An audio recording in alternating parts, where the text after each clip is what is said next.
Marley Hill Colliery Board School was built by Isaac Bewley and Company at a cost of £3,081.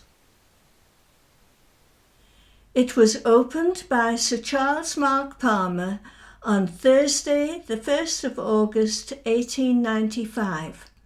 He was a well-known industrialist who had close connections with John Bowes at Marley Hill Colliery. In his address, he made the significant remarks that morning he had been assured that they had minerals left for some time to come, and that it would be a very sad spectacle indeed to have mines round about there like so many extinct volcanoes, and to see that school standing there as a monument of the past.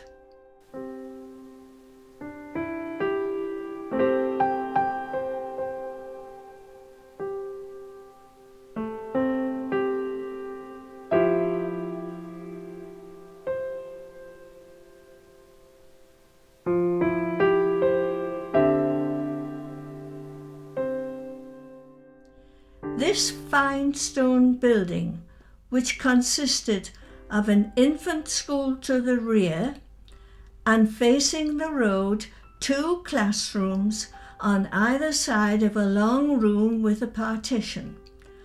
Offices for the boys and girls were in the yard, which was divided by a fence, making 1 yard for the boys and 1 for the girls.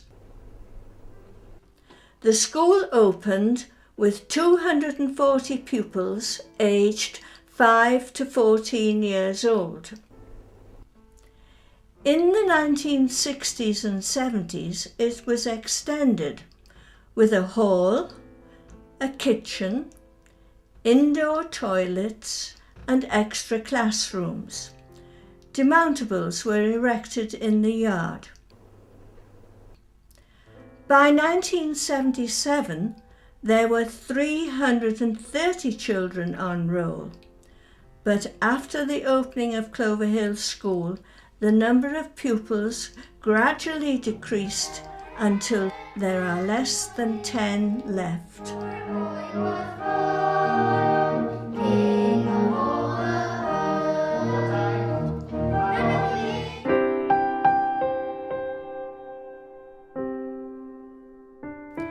Head teachers have given loyal service to the school. Mr. Dewhurst was first, followed by Mr. Bellaby, Mr. Atkinson, Mr. Gardner, Mr. Sykes, Mr. Rowland, Mrs. Westgate, and finally Mrs. Cowan as acting head. Music and drama were a feature of the school.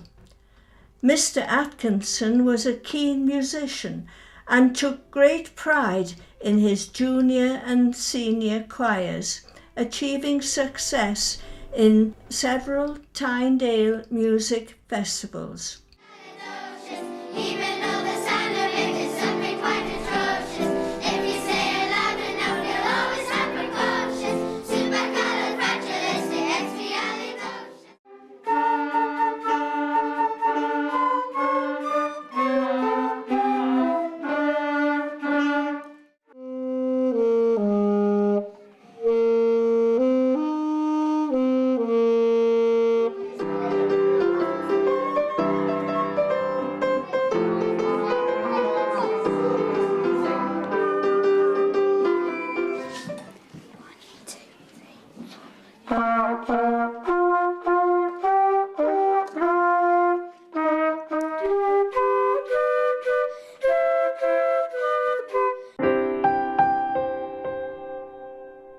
Mrs. Keane produced many plays.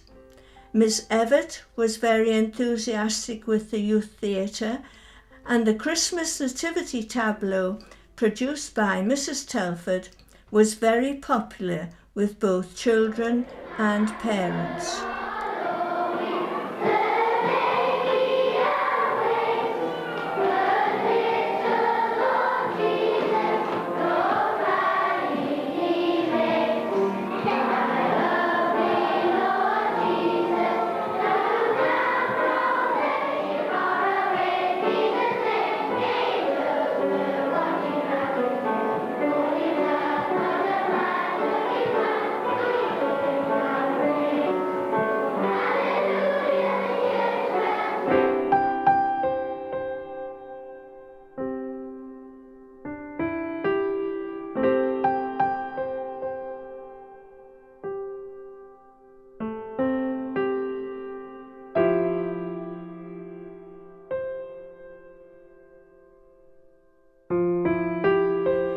Most ex-pupils have happy memories of school.